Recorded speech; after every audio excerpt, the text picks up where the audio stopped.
in this video I'm gonna show you how to install Microsoft Edge browser on your Huawei MatePad 10.4 2022. So in order to do this, let's open our app gallery. From here we'll need to click on the search pool and enter Microsoft Edge.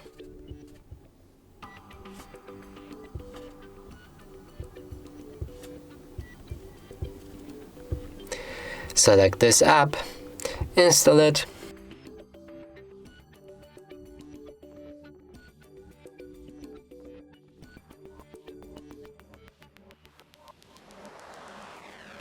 After installation process is complete, we can open our app.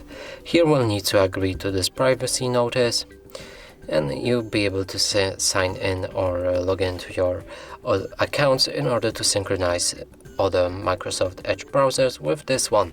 I'm gonna do it later. Here you can enable or disable data sharing preferences. I'm gonna disable them and proceed. Here you can set Microsoft Edge as your default browser. Also, you can skip it by pressing on now. I'm gonna do it, so let's select Edge, and then our browser will be ready like this. So we can open a website, and as you can see, it works without any problem. And that's it for this video. Hope you like it. Please consider subscribing to our channel, leave a like and a comment below.